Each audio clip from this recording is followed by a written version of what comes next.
নেত্রকোনায় চলছে সপ্তাহব্যাপী বৃক্ষ মেলা, যেখানে বিভিন্ন প্রজাতির প্রায় 15 থেকে 20 হাজার গাছ রয়েছে। তবে ক্রেতা সংকটে এ নিয়ে বিস্তারিত জানাতে নেত্রকোনার কালেক্টরেট মাঠ থেকে যুক্ত হচ্ছেন সহকর্মী রিফাত আহমেদ রাসেল।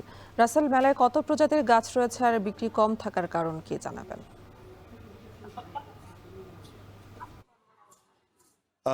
আমি এই মুহূর্তে দাঁড়িয়ে রয়েছি নেত্রকোনার পুরাতন কালেক্টর মাঠে। আমার পেছনে হয়তো আপনি দেখতে পাচ্ছেন যে আসলে 15টি নার্সারির যে এখানে বিক্রেতারা রয়েছেন, সেই বিক্রেতারা কিন্তু এখানে গাছ, তাদের যে উৎপাদিত যে গাছগুলো রয়েছে সেই গাছগুলো কিন্তু এখানে নিয়ে এসেছেন। তবে আহ, গেল 7 থেকে 8 দিন প্রায় সপ্তাহব্যাপী মেলা হলেও এখানে যে পরিমাণ গাছ, প্রায় 15 থেকে 20 হাজার গাছ কিন্তু এখানে রাখা হয়েছে। বিশেষ করে দেশীয় প্রজাতির বিভিন্ন গাছের পাশাপাশি একদম ঘরের ভেতর, অর্থাৎ ইনডোর যে গাছগুলো রয়েছে, সাজসজ্জার সেই গাছগুলো কিন্তু এখানে রাখা হয়েছে। তবে বিক্রেতারা যে পরিমাণ গাছ এখানে তুলে বিক্রির জন্য তুলেছেন, আসলে সেই পরিমাণ ক্রেতার সমাগম না হওয়ার ফলে কিন্তু তারা কিন্তু এখন অনেকটাই লোকসানের মুখে রয়েছেন, এবং তাদের যে দাবি, সেই দাবির পরিপ্রেক্ষিতে কিন্তু আরো 1 সপ্তাহ এই মেলা বৃদ্ধি করা হয়েছে, এবং এই সেই আধারে কিন্তু প্রচার প্রচারণা চালা হচ্ছে।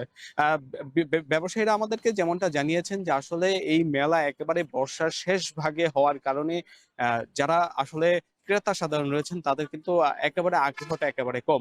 যদি এই মেলাগুলো একেবারে বর্ষার শুরুর দিকে করা হয়, তাহলে ক্রেতাদের কিন্তু গাছ লাগানোর যে একটি উৎসাহ থাকে, সেই উৎসাহ থেকে কিন্তু তারা গাছ রোপণ করেন। তবে এখন যে বৃক্ষগুলো রোপণ করা হয়, সাধারণত অনেকেই এই সময় দেখা যায় আসলে আহ, তীব্র খরা এবং পানির অভাবে কিন্তু গাছগুলো মারা যায়। সেই চিন্তা করেই কিন্তু এখন ক্রেতারা কিন্তু গাছ কিনছেন না। আর বিক্রেতারা বলছেন তাদের যে লক্ষ্য ছিল, তারা যেই গাছগুলো তুলেছেন, অর্থাৎ নতুন নতুন যে গাছের ভেরিয়েন্ট তারা উদ্ভাবন করেছেন, দেশীয় গাছের পাশাপাশি সেই গাছগুলোকে কিন্তু তারা পরিচিত করছেন, এবং অফিস কিংবা অন্যান্য যেই আনুষঙ্গিক যেই গৃহসজ্জার যে গাছগুলো, সেই গাছগুলোকে কিন্তু তারা এখানে পরিচিতি ঘটাচ্ছেন। আমি যদি আপনাকে বলে রাখি, নেত্রকোনায় যে সীমান্তবর্তী এবং পাহাড়ি যে এলাকাগুলো রয়েছে, প্রতি বছরই আসলে বৃক্ষরোপণ কর্মসূচি হয়।